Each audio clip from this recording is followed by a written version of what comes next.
This is a video on how to use Vernier Video Analysis software. The first thing you're going to want to do is to record a video with your iPad or with your phone. It does not matter what orientation you hold the device in, upright or landscape. Either way will work. Some helpful hints in shooting the video. You must keep that iPad stationary when you are videoing. You cannot pan and follow the object. You do need something to be able to reference a length, such as a meter stick or something of known height or width. So it's a good idea to place a meter stick in the plane of the motion. Next thing, the motion must be across the screen. So your object is moving parallel to your screen, not moving toward it or moving away from it.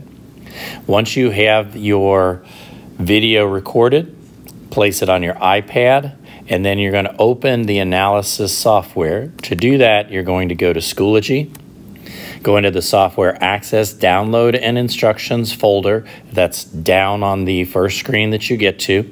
In that folder, the second thing you'll find is access to Vernier Video Analysis. Open that up. And you've recorded a video, so you're going to choose File. In your photo library, scroll and find the video and then click Use.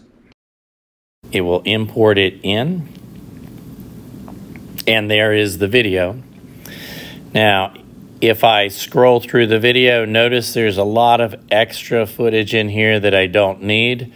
So I'm going to get my video right there, right about where that motion starts.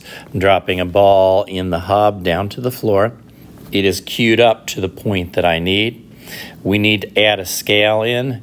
Notice right below my hand by the rail, there is a meter stick there in the plane of the motion. So then I'm going to click over on the left side on System. That gives me in the middle two separation circles. I'm going to move those separation circles over so that they line up with the ends of the meter stick.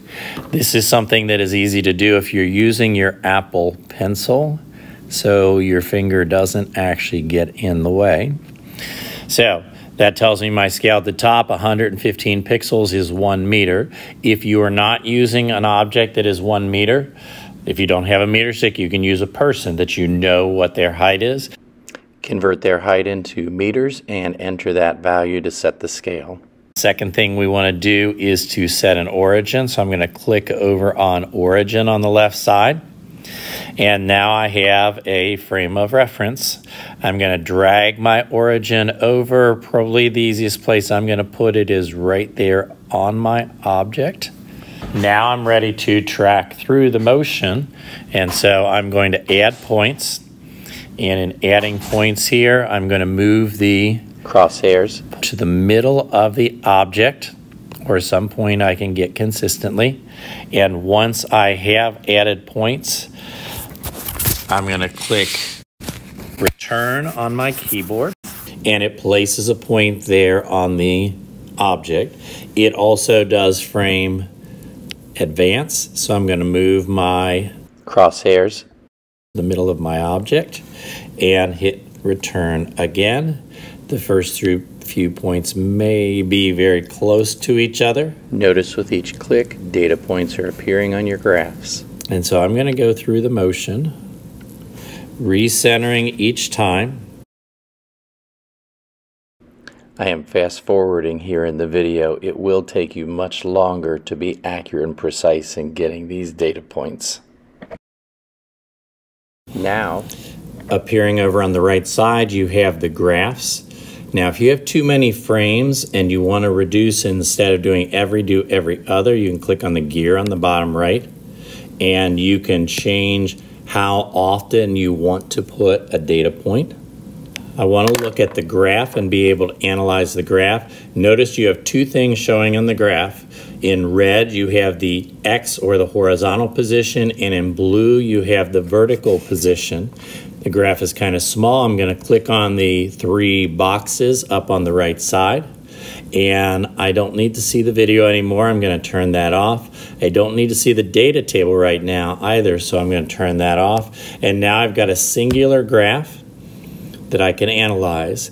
From this point, it's just like the graphing software that we have used in class.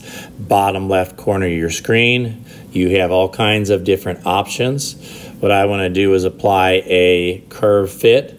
Notice a linear is pretty good for the horizontal. It is not good for the blue dots or the vertical. So I'm going to change that to a quadratic based on what we've done. That is a pretty good fit, so I will apply that. And then you can analyze. Note the red equation is for the horizontal and the blue is for the vertical. You can analyze those. Now I'm going to click out of that. If you decide you don't want to analyze the position or you want to analyze other things, if you click on the title of the vertical axis over on the left side, it will allow you to change what is displayed. So I'm going to turn off my positions, and we're really only concerned with the vertical velocity, so I'm going to turn that one on. And now I've got that vertical velocity, and I can add a curve fit to that, and a linear looks like a pretty good fit. So then you have access to all of those analysis tools. That is a brief overview of how you use this software. Ponder physics.